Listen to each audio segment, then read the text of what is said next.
flames like it was the season finale of a drama she didn't know she was starring in. Hi, I'm Mitchell. I'm 32. Professionally known as the IT guy, personally known as Mitchell. Why are you still single? Thanks, Aunt Deborah. I work as a network engineer at a mid-sized tech company tucked away in the sleepy suburbs. It's not glamorous. It's not Silicon Valley, but it's stable. I pull in $78,000 a year, plus benefits.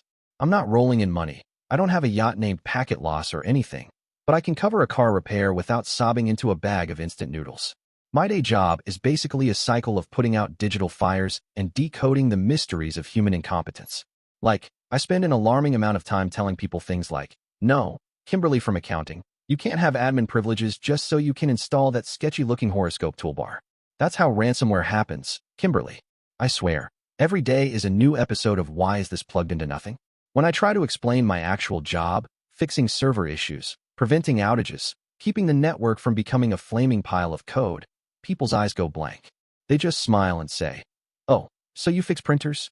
Sure, Susan. I fix printers. I'm basically the geek squad with a 401k. Anyway, for a little context, I grew up just outside Columbus, Ohio. Picture strip malls, endless parking lots, and football games that shut the whole town down on Fridays. It was peak middle American suburbia, where your choices in life are football star, dropout, or the guy who moves away and comes back for Thanksgiving with a job nobody understands. My parents split when I was 12. No drama, no screaming matches, just a very Ohio kind of divorce. Dad worked at a Honda factory. Mom was a pediatric nurse. I got the classic split. Weekdays with mom, weekends with dad, and two completely different sets of rules depending on the zip code.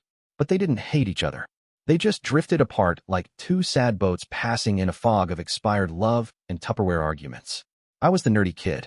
Not glow-in-the-dark anime shirt nerdy, but the kind who built a computer from scratch at 14 using parts one bought by mowing lawns and shoveling snow. I was basically the unofficial IT department of my neighborhood before I could legally drive.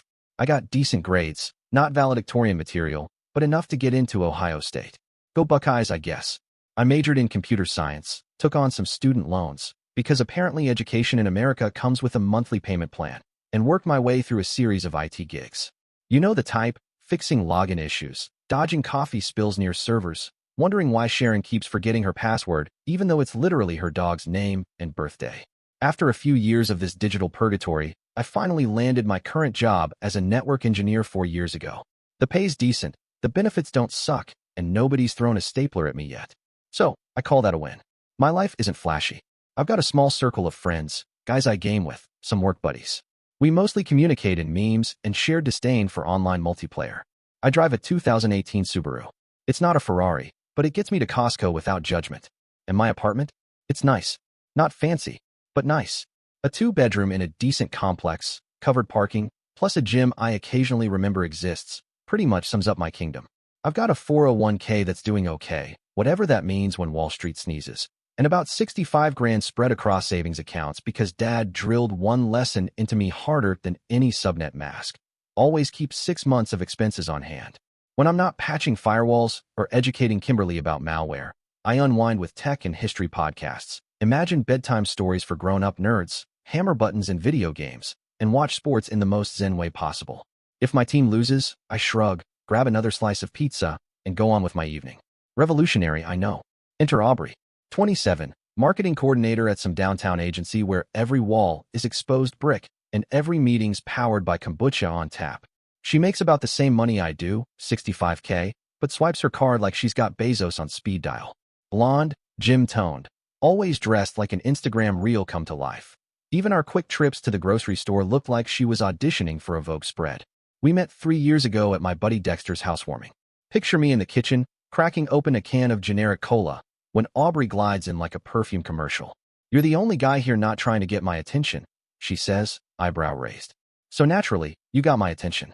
I proceed to dazzle her with, I'm not great at parties. Eat your heart out, Casanova. She laughs like it's peak stand-up, sticks out her hand. Aubrey. Mitchell. I reply, futilely attempting to look cooler than a malfunctioning Roomba. 2 straight hours of talking later, her asking follow-ups about routers, me pretending my soda is tequila, we're still glued at the hip. I assume she's just being polite until she grabs my phone, taps in her number, and says, text me tomorrow. Not tonight. Tomorrow. So I know you're interested but not desperate. Naturally, I schedule a reminder and hit send at exactly 1 p.m. the next day because nothing screams stable like punctual digital affection. First date that weekend, boom, relationship.exe successfully launched. Fast forward 2 years. I dropped to one knee with a $4,800 ring, nearly 3 months of my salary, funded by cutting back on literally everything else. I remember eating ramen for dinner 3 times a week for months, chicken-flavored depression noodles, while still taking Aubrey to those trendy restaurants with menus that didn't have prices, just vibes. Because God forbid we suddenly switched to Chili's, someone might notice and think I lost my job or grew a conscience. But hey, the look on her face when I pulled out that ring? Totally worth it. Or so I thought. I mean, that was the moment, right? The gasp, the hand over the mouth, the Instagram-worthy tears, it all felt like I was doing something right. Again, or so I thought. Our relationship was good. I genuinely believed that. Or at least I told myself that between budgeting spreadsheets and resisting the urge to scream every time she left the lights on in rooms she wasn't in. Sure, there were some red flags. Okay, maybe a few red billboards, but hindsight's 2020, right? Little things started to get under my skin, like how she got annoyed every time I didn't want to go out on a Friday night. Sorry, I spent my entire day deciphering why the network crashed because someone plugged their space heater into a server outlet. I want sweatpants and Netflix, not valet parking and a $19 cocktail named after a forest animal. Let's just stay in tonight. I'm exhausted, I'd say. She'd give me that look. You know the one. The look that says, I'm dating a grandfather in a 32-year-old's body. Mitchell, we never go out anymore. We literally went out last weekend. Exactly. That was last weekend. She'd roll her eyes so hard I thought they might just detach. Practical, that's what she called me. You're just practical to a fault. And this was usually while she was adding another designer bag to her collection of identical leather rectangles. I swear they all looked the same. If she ever got mugged, I wouldn't even be able to identify which purse was stolen. Was it the beige one? They're all beige, Mitchell. But despite all that, she seemed to love me. And I definitely loved her. The thing about Aubrey, though, and I cannot stress this enough, is that she was pathologically addicted to social media. Like, if the Wi-Fi ever went down, she'd need a wellness check. Instagram, TikTok, Facebook, Snapchat, if it had a camera and strangers to impress, she was on it. Everything was content. What she ate, what she wore, what her mood was. If she was feeling vaguely emotional, we got a blurry photo and a quote like healing isn't linear crescent moon sparkles. And I had to pretend I didn't live with this person and know the actual reason she was upset was because the boutique ran out of lavender matcha. At first, I thought it was kind of cute, quirky, even. Then it got annoying. Then I just gave up and accepted that I was dating someone who would rather break her phone than break her posting streak. Babe, no one cares what your lunch looks like, I'd say while stirring my off-brand cereal. She'd snap back without missing a beat. My followers do. She actually said that. My followers do. Like we were living in the dystopian future of validation. Some of us actually have a social presence. Not everyone wants to be invisible online like you. Yeah, well, some of us like privacy and not being tracked by 12 different data farms. But whatever helps you sleep at night, Aubrey. She had about 12,000 followers. Not quite influencer status, but just enough to get free skincare samples and local boutique discounts. Also just enough to act like she was this close to landing a brand deal with Chanel if the algorithm would stop being weird. Our couple content was also, of course, curated like an art exhibit. I appeared in maybe 1 out of every 20 posts, usually looking candid, which is code for posed for 15 minutes until she approved my jawline. According to her feed, we were the perfect couple. We went on amazing dates. We took fantastic vacations, and we definitely never argued about the fact she spent $300 on a purse the same week our hot water heater needed replacing. I guess what I'm trying to say is, I knew. I knew she was high maintenance. I knew she was about as deep as a puddle in July. But I thought, foolishly, that underneath all that Sephora and serotonin chasing was someone who genuinely cared about me. Spoiler alert, I was wrong. So wrong I should have had a warning label slapped on my forehead. Anyway, about a month ago, Aubrey tells me she's doing a girls' empowerment night with her work friends, Miranda and Kendra. You know, face masks, snacks, career talk, very lean in, but with LaCroix. She kissed me goodbye around 6:30. Miss you already, babe. She texted at 7:15. And me? I settled in for what every man dreams of, complete and total peace. I ordered a pizza, kicked back, and fired up Elden Ring. I was ready to get destroyed by digital dragons and not hear a single complaint about how you don't like brunch enough.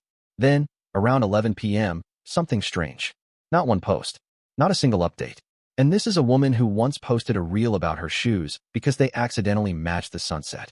She documents everything, boomerangs of coffee foam, inspirational quotes over selfies, and once, I swear, an Instagram story of her sneezing.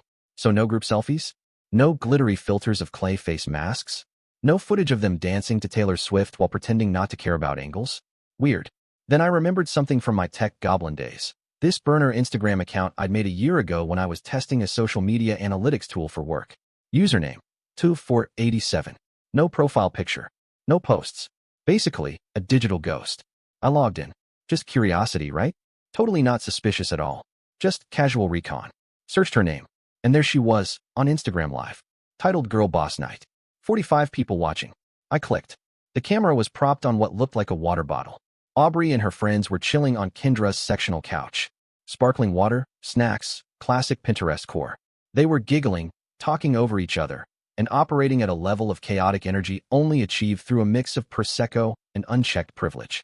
Aubrey was reading comments off her phone like she was hosting QVC. Thanks, Jenny loves 94. Yes, this is my natural hair color. It's not.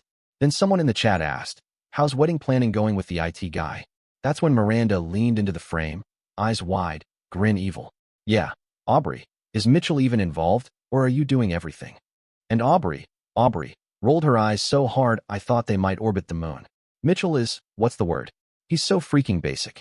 Ouch. She wasn't done. He's financially stable, which is the only reason I'm still with him. Good credit score, no debt, actual savings account. Pause. She grinned. But God, the man wears the same 3 button-downs and thinks Olive Garden is a date night. They all laughed. Then Kendra chimes in, but he bought you that fat rock. And Aubrey, without skipping a beat, holds up her hand like she's displaying a championship belt. That 1.5-carat diamond caught the light like it had a performance to give. Yeah, she said, turning her wrist dramatically, only because I showed him exactly which one to buy and told him if it wasn't at least this big, I'd say no. Ah, romance. She chuckled. Took him forever to save up for it too. Like, just put it on credit like a normal person. Right. Sorry I didn't slap it on a card and go into debt for your Instagram flex, Aubrey. My bad for being fiscally responsible, what a nerd. Then she looked straight into the camera, right into it, and said, he's a stepping stone, not the destination. Once we're married and I get my business off the ground, who knows? People grow apart. She winked. Kendra laughed. Savage. One of the gremlins in the comments typed, does he know you feel this way? LOL. Aubrey smirked. He doesn't watch my lives. He's probably playing video games like a teenager. Nailed it. There I was, controller in hand, feeling like someone had taken that controller and jammed it into my rib cage. It just sat there, limp in my lap, forgotten, while she took another sip of her overpriced sparkling water and changed the subject to some new diet she was trying, because of course she did. I sat there, not moving, just letting it all process. Stepping stone, not the destination. 3 years together. Engagement. Wedding plans. Talking about kids someday. Family holidays. All that time. And apparently, I was just a human wallet with Wi-Fi. I didn't yell. Didn't throw anything. Didn't dramatically flip a table like in reality TV. I just sat in silence as my stomach turned itself into a stress pretzel. Because that's what emotional gut punches do. They don't shout, they echo. Eventually, I clicked out of the live, but not before screen recording the last few minutes. Because screenshots are great, but video's undeniable. And I'm a network engineer, I believe in backups. I shut down my PC, went to bed, and stared at the ceiling like a man trying to process every bad decision that led him to this moment. Around 2 a.m., she texted, on my way home. Next morning, she strolls in wearing workout clothes that easily cost more than my monthly car payment. You know the kind, designer spandex engineered by a team of Swiss scientists to compress your self-esteem. She drops her overnight bag with the grace of someone who knows she'll never carry her own luggage in life. Gives me a quick peck like she's kissing her favorite barista, and immediately starts blending a detox smoothie that sounds more like a lab experiment. Morning, I said, keeping my tone neutral. How was your night? She didn't even look up. So fun, she said, tossing chia seeds like confetti. Just what I needed. Miranda's thinking about leaving her boyfriend. He's such a loser, Aubrey said casually, like she was announcing the weather. Still in those $120 leggings, flipping through her phone like she was too busy to be emotionally available in 1080p. I nodded. Cool. Because honestly, what was I supposed to say? Poor Miranda. How dare he provide stable companionship without enough drama for your group chat? Then she asked, what did you do? Still not looking up from her screen, probably too invested in someone else's breakfast story on Instagram.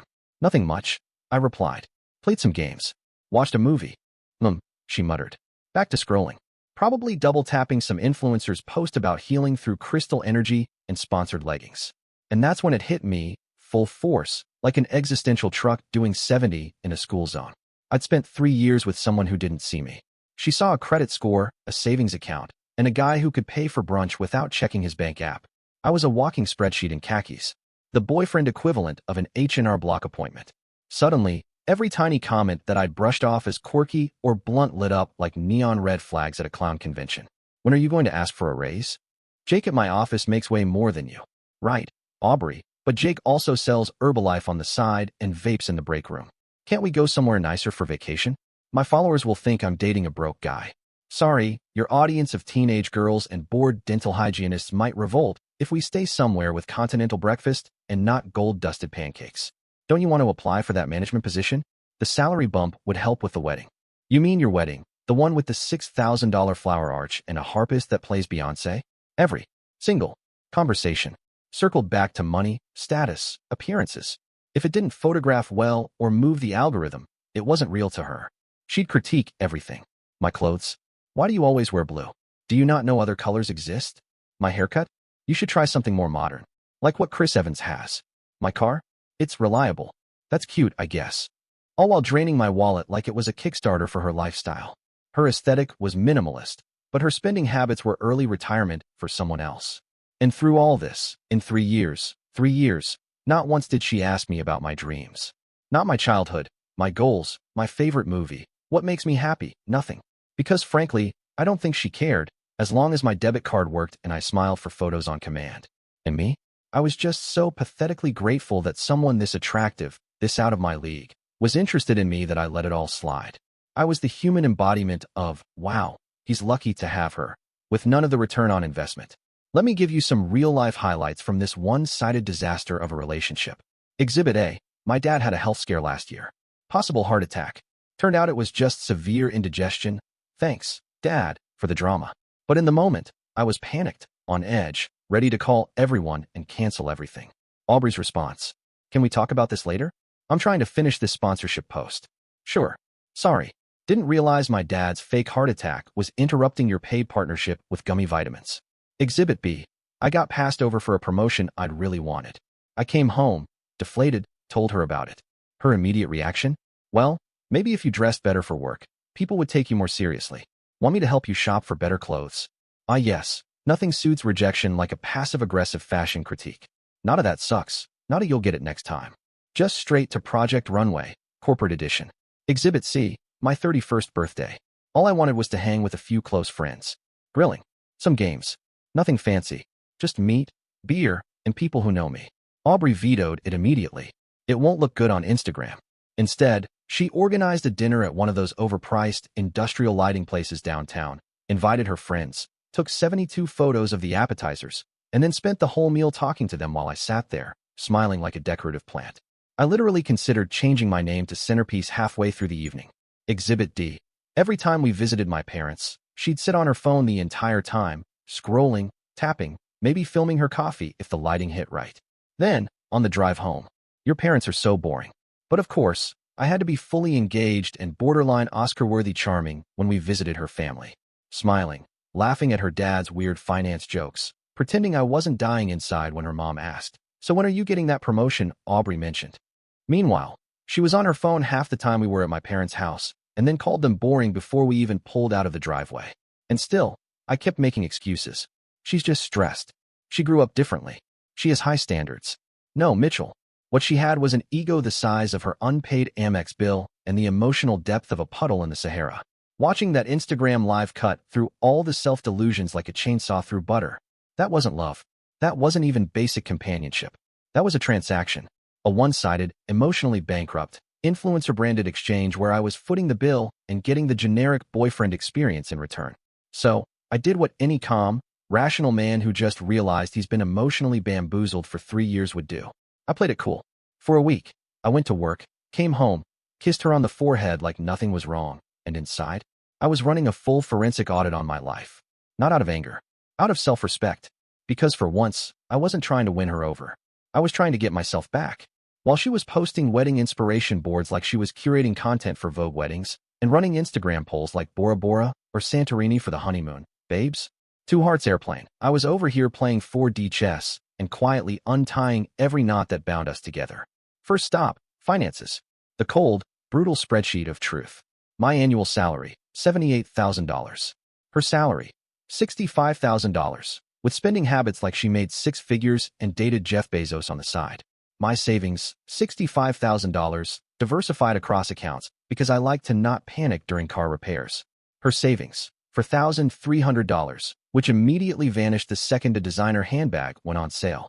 Joint wedding and honeymoon savings, $32,400. Of that, guess how much I contributed? $28,000. Yeah, do the math. I did, and then I had to lie down. My retirement accounts, $112,000. Her retirement accounts, literally zero. That's for old people, she said. Yeah, and you know what else is for old people? Regret. Monthly rent, $2,200. Guess who paid $1,700? That's right. This guy? Her share? $500. Because your job is more stressful. Utilities? 100% me. Groceries? Mostly me, unless you count the $18 vegan collagen booster powder she insisted on. Her credit card debt, $22,000 across 4 different cards. My credit card debt, zero, because I'm not trying to reenact confessions of a shopaholic. Once I laid all of it out, it hit me like a freight train powered by shame and almond milk. I was being financially and emotionally drained so someone else could cosplay as a lifestyle guru. Next, I tackled the big one, the venue. We had a wedding booked with a $15,000 deposit, almost entirely from my savings. A barn venue, rustic chic, overpriced for a place that still smells faintly of hay. I called the venue and got connected to the manager, a woman named Kimberly. Not that kind of Kimberly. This one sounded like she ran her office like a Navy ship and took zero nonsense. So you're calling to cancel? She asked, crisp and professional. Not exactly, I replied. I'm calling to see if I can transfer the reservation to a different name and get my deposit back. A pause. We don't usually do that. I took a deep breath. My fiancée publicly announced she's only marrying me for financial stability and plans to leave me once she gets what she wants. Silence. I have video evidence. More silence. Then let me see what I can do, Kimberly said after a pause that felt like she was weighing my soul. And folks, Kimberly came through. Not only did she agree to refund the entire deposit, but she also, and I quote, put a note in the system so that Miss Aubrey cannot rebook the date, even if she tries. You ever hear an angel speak? I have. Her name is Kimberly, and she doesn't play around. The refund would take 30 days to process, which was absolutely perfect. Because I wasn't just planning an exit. I was choreographing an elegant, passive-aggressive ballet of financial disentanglement. Next stop, the honeymoon. Bali. $8,200 worth of tropical bliss we'd never see because apparently I was just a stepping stone and not a person. Luckily, the resort had a 60-day full refund policy. I called, canceled, and the person on the phone said, "No problem, sir," with the exact same tone a waiter uses when they tell you they'll comp the drink after spilling water on your pants. Beautiful. Then I called my bank. "Hi," I said. "I need to discreetly separate some finances." The woman on the other end of the line perked up like she'd just been handed the plot to a drama series. "Absolutely, Mr. Reynolds. Let's go over your options." Our joint savings account had about $32,400 in it. But here's the thing. I had put in $28,000 of that. I had receipts. Literal deposit slips. A full paper trail because I'm the kind of man who keeps spreadsheets for fun. They helped me quietly open a private account at a completely different bank and move my share over. Aubrey wouldn't see it until she tried to swipe her card at some boutique and got denied buying a leather clutch named Valentina. Then I called the landlord. See, we'd moved into my apartment when we got engaged. Only my name was on the lease. "I need to break the lease early," I said. "That's a $2,000 early termination fee," the landlord replied, reciting it like he was announcing the price of betrayal. "What if I found you a new tenant?" "Well, then we'd waive it." "Perfect," I said, trying not to grin like a cartoon villain. I had a buddy whose lease was ending next month. He was already complaining about his neighbor's midnight drum circles and wanted out. My apartment was right in his budget, and unlike me, he didn't have a walking expense account for a fiancé. Win-win. I booked myself a furnished one-bedroom across town. Nothing fancy, just enough space for my essentials, peace, and the occasional scream into a pillow. Month-to-month lease, $1,800, cheaper than what I was paying now, and no one demanding a Himalayan salt lamp for vibes. I scheduled movers for Thursday. Aubrey would be at a day-long marketing conference, pretending to care about brand synergy and drinking lukewarm coffee from a sustainable cup. She wouldn't suspect a thing. And for the final touch, I went back to that Instagram live. The smoking gun. The digital equivalent of being slapped with a sequin glove. It was still up. I recorded the entire thing. Had it transcribed. Screenshots. Time-stamped. Labeled. Indexed. Not for blackmail. Oh no, I'm not that guy. For closure. Because I know how breakups work. A few months down the line, my brain would start gaslighting me. Maybe it wasn't that bad. Maybe you're overreacting. Well, guess what, future Mitchell? Here's a PDF with all the receipts. Literally. Then, I logged out of every single shared account. Netflix, Hulu, Amazon Prime, even our shared photo storage. I removed my credit card from every single one of Aubrey's linked accounts like I was defusing bombs. Spotify family. Gone. Amazon Prime. Nope. That sketchy teeth-whitening subscription that kept auto-renewing? Not my problem anymore, Aubrey. Then I made a detailed list, because of course I did, of every item I owned before we moved in together versus what we bought jointly. If I bought it with my own money before her Pinterest board invaded my life, I packed it. If we picked it out together, even if I paid 90% and she pointed and said, that one, I left it. Because this wasn't about revenge. I wasn't going to key her car or replace the couch cushions with sardine cans. This was about self-preservation. I just wanted to get out of this influencer-themed hostage situation with my sanity and dignity intact. And then, I waited. I'll admit, the night before it all went down, I had a moment. You don't spend 3 years with someone and not feel something. We had memories. Inside jokes. She used to call me Tech Babe. I used to think it was cute. I almost called it off. Almost. But then, fate, or karma, or just plain stupidity delivered one last push. I was brushing my teeth in the bathroom when I heard her in the living room on the phone with Miranda. Yeah, the venue's booked, she said, like she was talking about a dentist appointment. It's not as upscale as I wanted, but it's what we can afford with Mitchell's budget. I'm working on him for the upgraded catering package. He keeps talking about staying within budget, but I mean, it's my wedding day. There it was again. My wedding day. Not ours. Like I was the caterer. Or a vaguely useful ATM in slacks. Doubt. Evaporated. Thursday arrived. The day of liberation. Aubrey left at 7 a.m. for her marketing conference, dressed in a powder blue blazer that probably had its own Instagram account. She kissed me goodbye, barely, mumbling, love you. Make dinner reservations for tonight. I'm networking with VPs. Because nothing says romance like scheduling quality time between PowerPoints and shrimp cocktail. As soon as I heard the door click shut, I texted the movers. All clear. They pulled up at 8 a.m. like a tactical unit. I'd already boxed and labeled everything down to my last charging cable. Clothes? Packed. Electronics? Packed. Family heirlooms? Packed. Emotional baggage? Still unpacked, but we're working on it. By 10 a.m., we were done. The apartment looked like a showroom that had just been robbed by a very polite, organized thief. I left behind anything we bought together. The overpriced designer sofa that made my back hurt? Hers. The dining set she had to have because it matched her Pinterest aesthetic?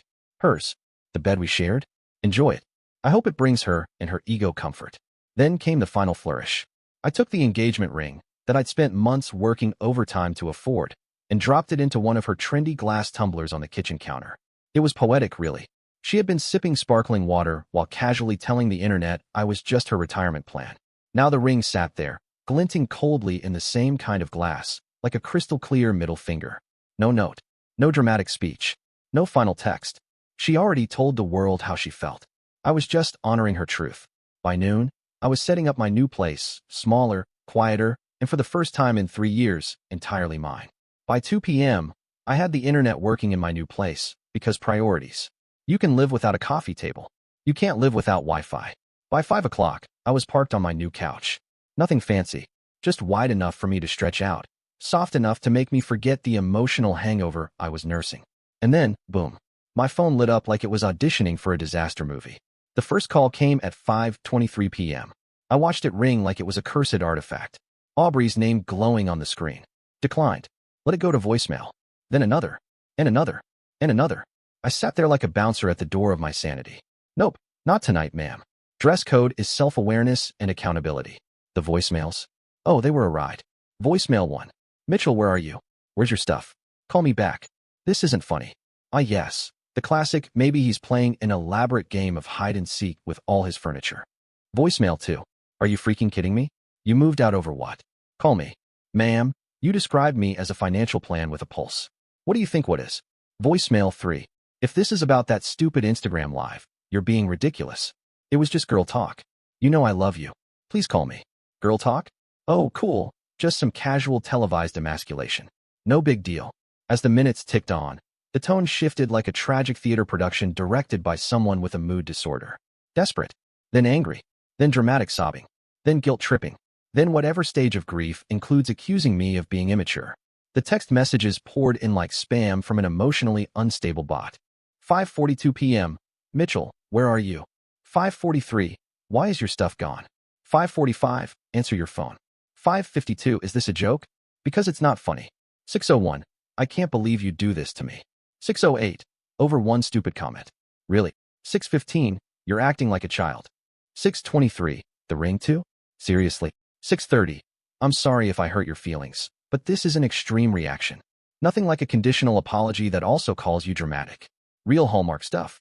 6:45. Please just call me so we can talk about this. 7:03. Mitchell, I'm worried about you. 7:15. If you don't call me back, I'm calling the police to do a wellness check. 7:32. I'm coming to find you. That's when I turned the phone off. Not just silenced it. Off. Like, toss it on the bed and go make pasta off. The kind of off where you let the world scream into the void while you enjoy your quiet little pasta dinner in peace. The next morning, I turned it back on with the same energy one uses to check the results of a medical test you've been ignoring for 3 days. 78 missed calls, 134 text messages, 23 voicemails, and, cherry on top, multiple notifications that she had attempted to log into my email and bank accounts, which is either a red flag or a felony, possibly both. I didn't respond to any of it. Around noon, I got a text from my buddy Dexter. Dude, Aubrey is having a complete meltdown on social. Did you guys break up? Curiosity got the better of me. I checked her Instagram. There she was, front-facing camera, crying. Makeup strategically smudged like she just lost a fight with her eyeliner and dignity. The caption? When the person you thought would stand by you forever abandons you without even a conversation. Men really will waste years of your life and walk away without explanation. The comments were split. Her regular followers gave her sympathy. You deserve better, girl. Men are trash. His loss, honey. Yes. The support squad arrived in full force in the comments section of Aubrey's crying selfie. If they handed out medals for blind loyalty, half her followers would be wearing gold. But then came the others. The receipts crew. The people with screenshots, timestamps, and zero chill. Wasn't this the guy you called a stepping stone on your life? Didn't you say you were only with him for financial stability? I saved that live. Want me to post it? That's when the real entertainment began. I watched like I was front row at a fireworks show. Only instead of explosions, it was Aubrey frantically deleting comments faster than she deletes carbs before a beach trip. But they kept coming. Every time she tried to play victim, another viewer popped in with the social media equivalent of, "Oh no you don't." And then, by evening, there she was. At my new place. Still don't know exactly how she found it. Probably leveraged a mutual friend or bribed Google with one of her discount codes. But she showed up. Hair perfect. Makeup waterproof. Drama dialed up to 11. My building has secure entry, so she couldn't get in. Instead, she stood outside on the sidewalk like a Disney villain who lost her script, calling up to me. 4 floors up. Mitchell, please. Her voice cracked. I didn't mean any of it. It was just stupid girl talk. Right. Girl talk. Also known as casually outlining your exit strategy from your fiancé on a live stream. You can't throw away 3 years over one mistake. Sure I can. I've thrown away pizza because it was too greasy. This is easier. I love you, she wailed. The wedding is in 4 months. What am I supposed to tell people? Tell them the truth, Aubrey. Tell them your ATM developed self-respect and moved out. I stood at the window watching like I was binge-watching my own freedom. Not angry. Not smug. Just calm. Peaceful. Like I just finished a really annoying software update, and now everything was finally running smoothly. Security eventually stepped in, bless them. Ma'am, if you don't leave, we'll have to call the police. She left. Not quietly, mind you, but eventually. But the texts? Oh, the texts. They kept pouring in like she thought the sheer weight of her narcissism might crack my silence. You're being so immature, says the woman who held a live Instagram tribunal to discuss my utility as a credit score. I can't believe you did this to me. Correction, I believe I did this to get away from you. What about the venue, the flowers, my dress? My dress, my flowers, my venue. Notice a pattern? Not once did she say she missed me. Just what I provided, what I funded. Then came the real meltdown. Why is my credit card declined? Did you cancel our cards? No, sweetheart. I just removed my card as the backup payment method on your maxed out circus of a spending habit. You're welcome. That's when I finally broke my silence. One text. You said I was a stepping stone. I'm just helping you move on to that destination you mentioned. Good luck with your journey. The reply was immediate, like her phone had been vibrating in her hand for the last 24 hours waiting for that one line. That's not fair. And you know it. I was just talking nonsense with my friends. Everyone does that. Sure, if everyone includes villains in rom-coms and contestants on The Bachelor. I didn't reply. Then she tried a different tactic. What about all the wedding deposits? We're going to lose thousands of dollars. I didn't reply. My parents already bought plane tickets. What am I supposed to tell them? I didn't reply. I thought you were different. I thought you really loved me. Nice try. Still no reply. I'm going to tell everyone what a jerk you are. Now you're just recycling lines from teen dramas. Can we please just talk in person? I still love you, Mitchell. Crickets. After 24 hours of total silence, she finally did what she does best. She posted again on Instagram. This time her Instagram rant was less sad violin and more angry kazoo. Something about how men can't handle strong women, how we run from confrontation, and break promises the moment things get tough. You know, basic BuzzFeed article energy. Of course, her loyal followers rallied. Preach, queen. Men are so intimidated by powerful women. He clearly couldn't handle your sparkle. Sure. Meanwhile, actual clips from her Stepping Stone Live Instagram saga were now circulating, thanks to the magic of screen recording and petty justice. Her victim narrative? Crumbling faster than her attempt to detox using charcoal tea. And me? I said nothing. I was a Zen monk wrapped in a burrito of silence. A full week passed. I went to work. I came home. I started rebuilding. I even gave my boss a heads up in case Aubrey tried to go full soap opera and show up at my job. His response, dude, take some time off if you need it. Breakups are hard. I said, thanks, but I think I already took the trash out. We shared a laugh. I got back to work. Texts started rolling in from mutual friends. What happened, man? Why did you ghost her like that? Is it true you left her over a live stream? I kept it simple. Aubrey made it clear she was with me for financial stability, not love. I believed her and acted accordingly. Some nodded and said, damn, makes sense. Others hit me with, aren't you overreacting though? I hit them back with a quick internal unsubscribe and kept it moving. But the hardest call? Her mom. I liked her mom. Always polite, always warm. Never once tried to sell me protein shakes or lash serum, which already made her top tier. She called crying. Mitchell, what happened? I paused, then said gently, I saw a video of Aubrey saying she was only with me for financial reasons. I loved her. She didn't love me.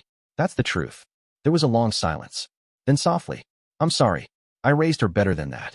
It sucked. Not because I regretted leaving, but because I knew someone good got caught in the fallout. And Aubrey? Well, she turned into the world's worst GPS. Suddenly, she was just coincidentally popping up everywhere. My favorite coffee shop, the gym, the comic book store, which was wild. Considering the last time she was in a comic shop, she asked loudly, wait, people still read these?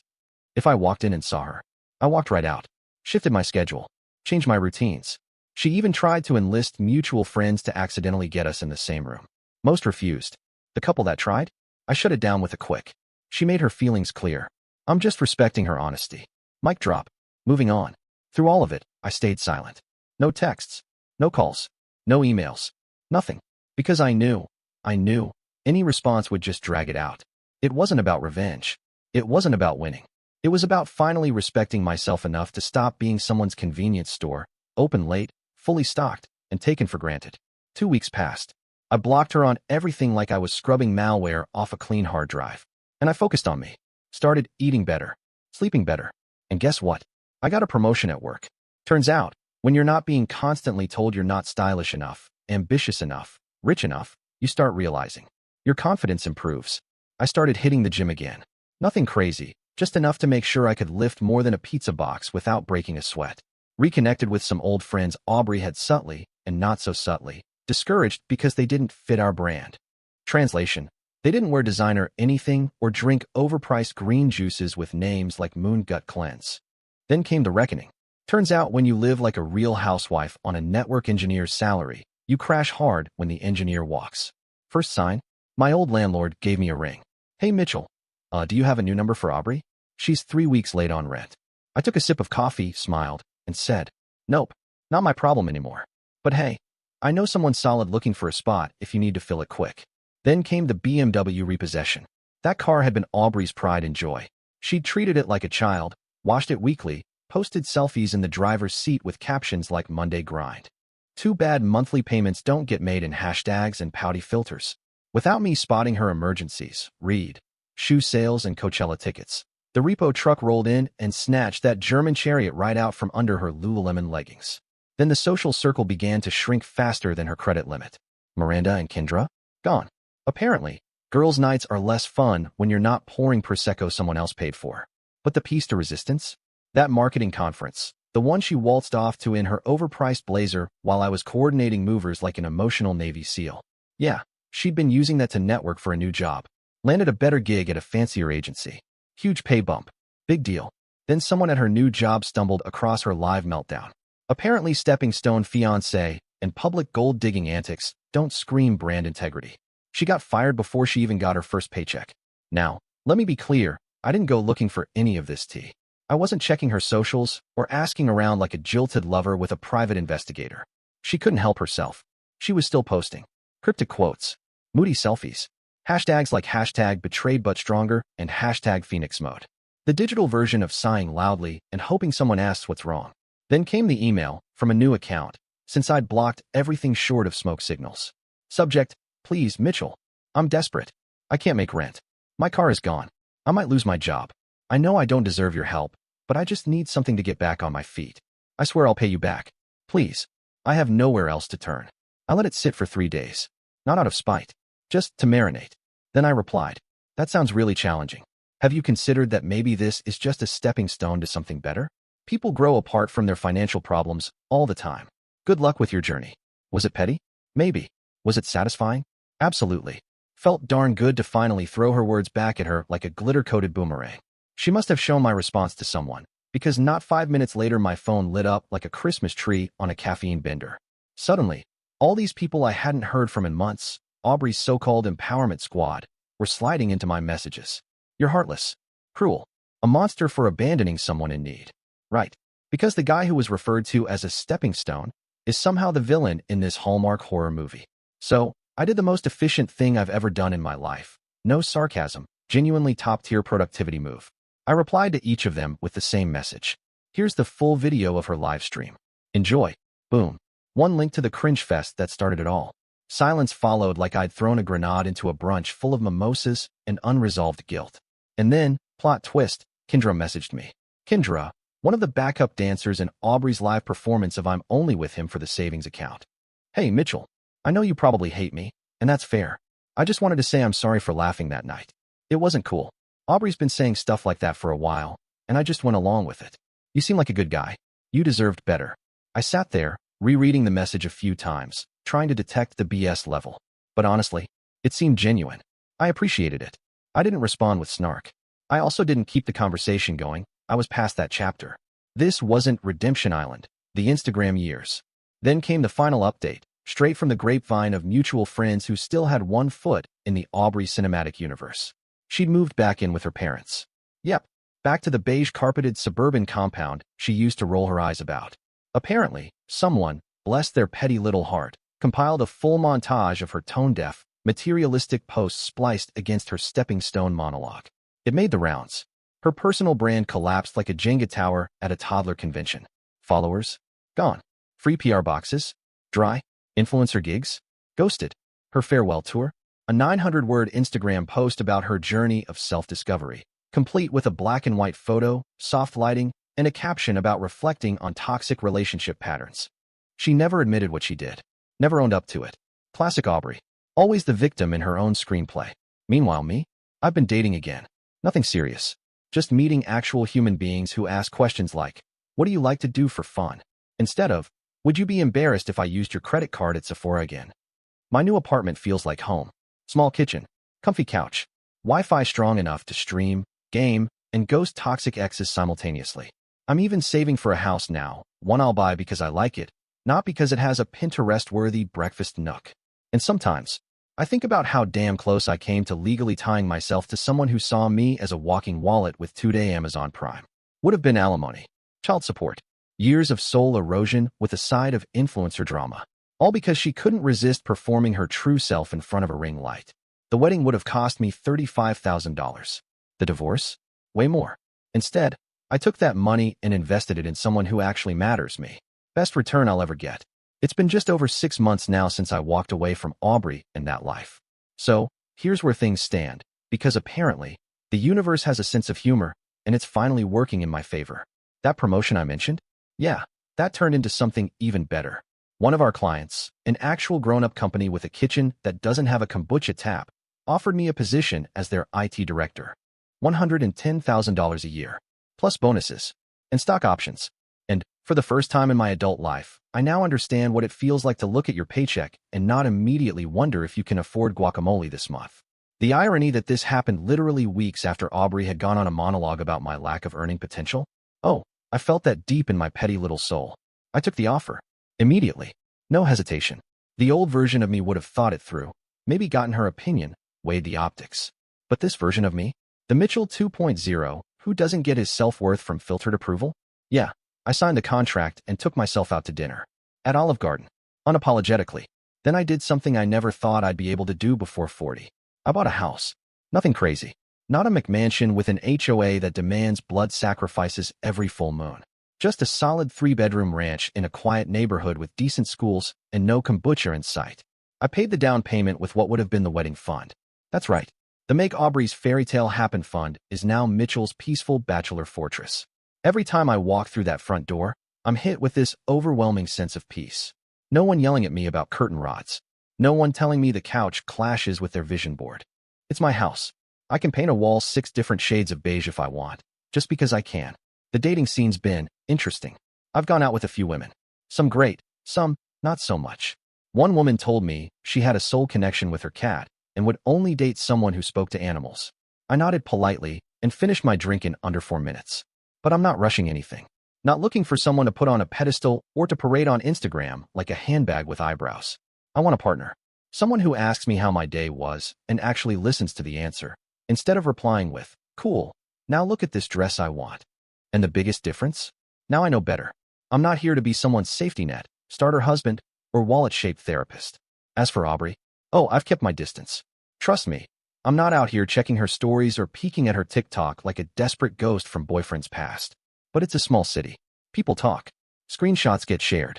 Petty friends spill tea. You know how it is. She's still living at home. Still posting find your like quotes with suspiciously filtered selfies. Her engagement numbers? Flatlined. I mean, even bots are like, nah, we're good. She tried to rebrand as a personal growth coach, because of course she did. A woman who once spent $400 on a handbag she called an investment is now giving financial advice on Instagram. It didn't take off, shockingly. Turns out shouting you deserve better while racking up overdraft fees doesn't exactly build a client base. Last I heard, she's working retail at the same mall she used to mock. I believe her exact words were, "That place is for people who peaked in high school." And the icing on the ironic cake? She's dating a guy who looks exactly like me. Same build, same haircut, same button-down shirt collection. Only difference? He drives a leased luxury car he can't afford and lives in an apartment where the rent eats 50% of his income and the rest probably goes to scented candles and decorative succulents. All flash. No substance. She didn't downgrade. She found the male version of herself. She found her match. Her final attempt came about 2 months ago. A handwritten letter. Yeah, pen, paper, stamps. Like it was 1994 and she was auditioning for a Nicholas Sparks adaptation. Still not sure how she got my new address. Either private investigator, mutual friend betrayal, or she sacrificed a ring light to the algorithm gods and got lucky. It was pages and pages. Cursive, no less. Must have taken her hours between contouring sessions. A full soliloquy about how she'd grown, changed, reevaluated her values, and now totally understood what really matters in life. Spoiler alert, it wasn't handbags. She ended it by asking if we could get coffee sometime. Just talk. Just see where things stood. I didn't respond. Because nothing screams I've matured quite like a desperate letter disguised as a redemption arc. I could practically hear her voice as I read it. Look, I've done the emotional labor of evolving. Now you just have to forgive me and buy me an oat milk latte. Some people, mostly the "you never know what she's going through" crowd, asked in the comments of my original post, "Mitchell, don't you ever feel bad about how things turned out for her?" And here's the honest truth. Sometimes, briefly, like for 6.5 seconds, there were good times in those 3 years. Real ones. Nights we laughed so hard we couldn't breathe. Lazy Sundays watching bad movies. Random road trips where we didn't even fight over the playlist. Moments where I genuinely thought, this is it. This is what love is supposed to feel like. And then, like someone flipping a switch, I remember her face on that Instagram live. That smug little smirk. The way her voice went cold as she called me a stepping stone. Like I was a piece of sidewalk she walked on in $700 heels. Any guilt? Gone. Evaporated. Vamoosed. You know what's funny? If she had just said those things privately, like a normal emotionally immature person, I probably never would have known.